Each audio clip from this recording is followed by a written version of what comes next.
Okay guys, I am back again. It's probably gonna be another quick video, but I've been kind of lazy lately.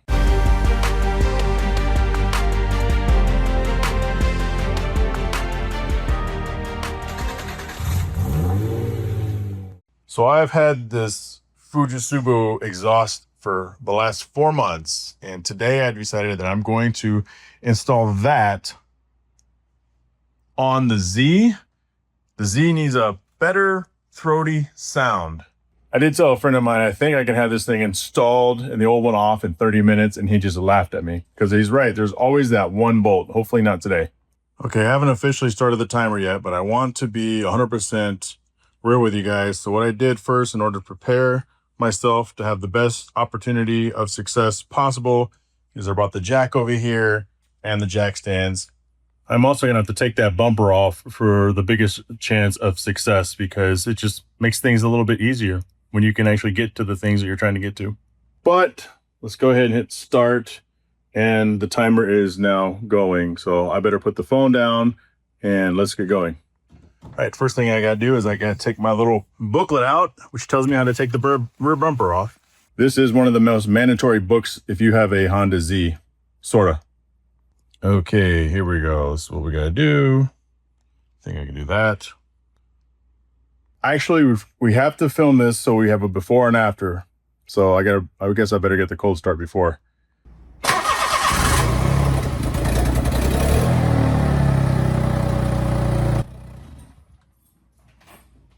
Okay, I've already burned 8 minutes. I haven't got the bumper off yet.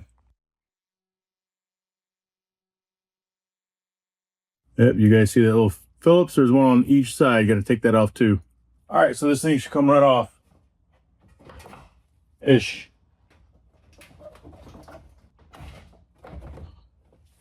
Right. Of course, there's always a wire. Okay, here's the deal.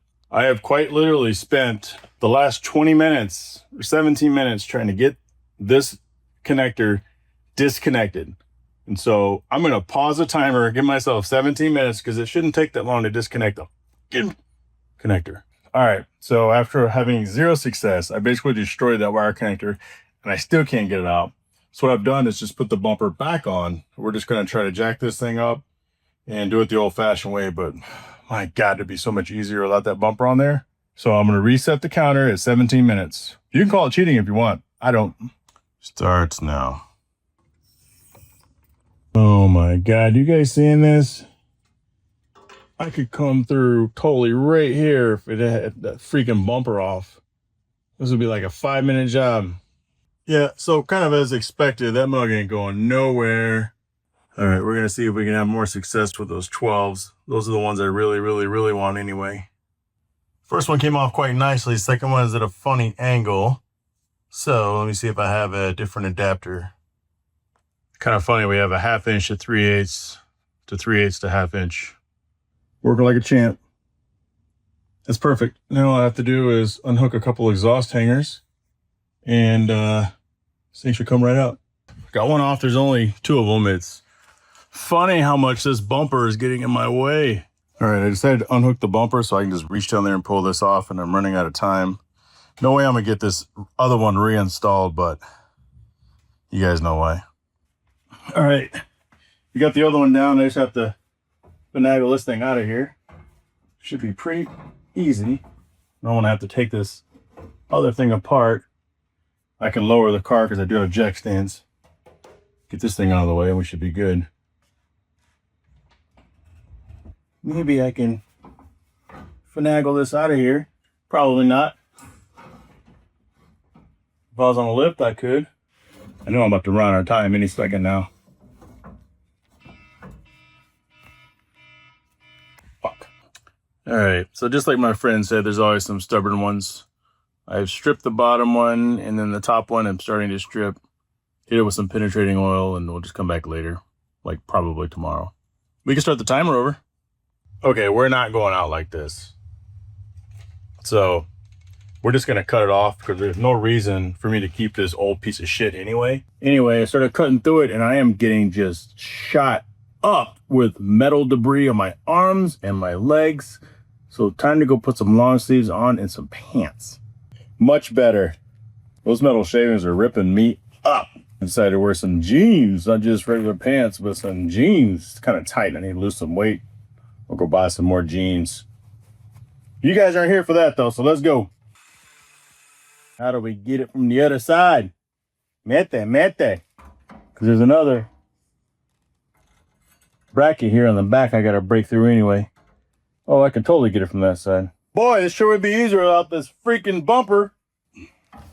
Feels like a bad idea. Guess I can cut this off. As you can see, what I've done here is I've cut the bottom half of this exhaust off. You know, because I don't give a shit. And then I'll have free access to this, and I should be home free. Be a damn shame if what I cut off at the bottom don't do shit for me. All right, there we go.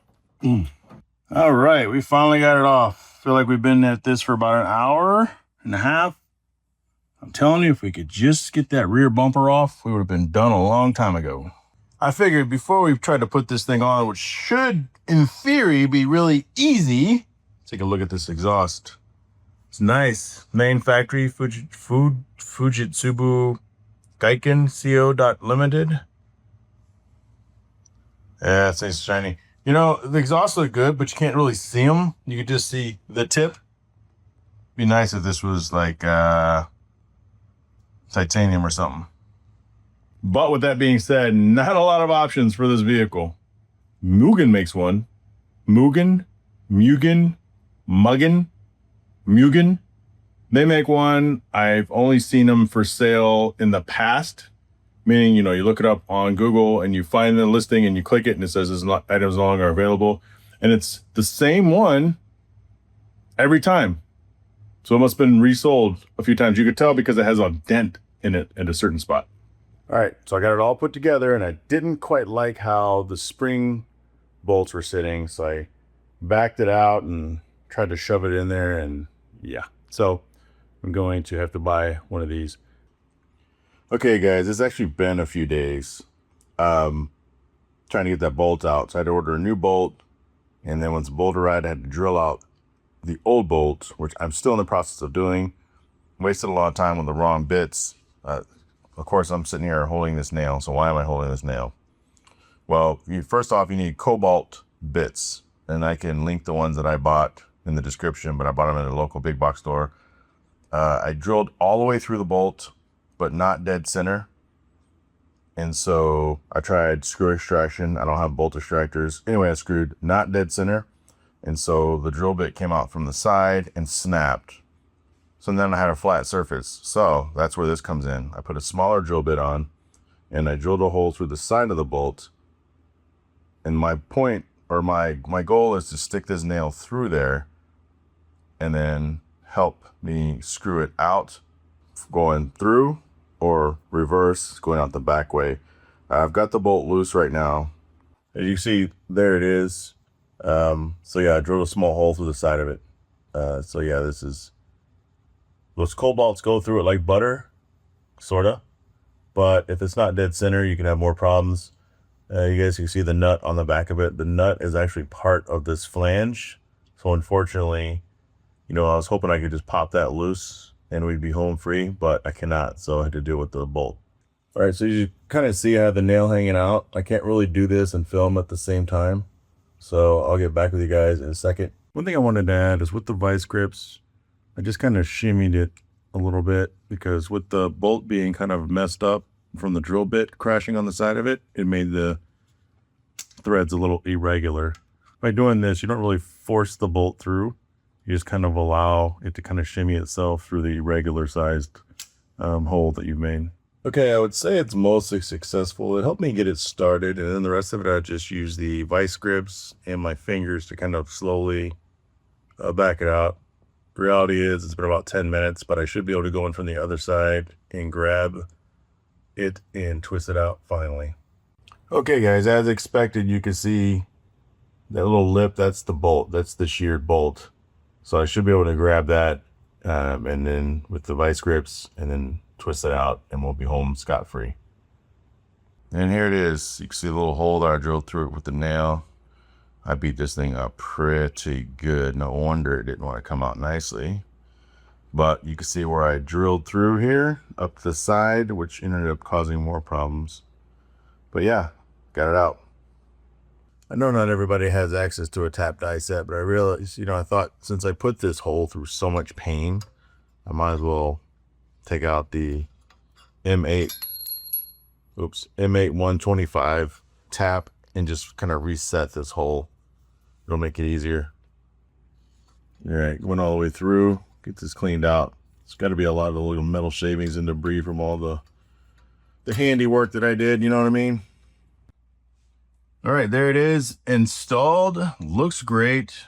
I did a startup when it was up in the air. I might as well do a celebratory startup now. By the way, you may notice the bumper on the floor. That is because I ended up just cutting the wires. I bought some connectors to make my life a lot easier, so I'm going to connect those up so that I can reattach the bumper and life will be good. Okay, guys, what I ended up doing is, I had to cut the cord. I wish I would have just cut the cord early on, but I was so convinced that I could just do it without it. But that would have saved me a lot of time, except for breaking the bolt. So I cut the cord and I attached some two wire connectors. That way, when I put it back together, it's going to be a ton easier. And this reverse light actually ripped. I think it ripped on here. So I had to fix that as well. So I unplugged it from the car and I attached those tiny little wires in here with some shrink wrap, or not shrink wrap, shrink tubing. And then I wrapped it with some tape. So that should be good. But yeah.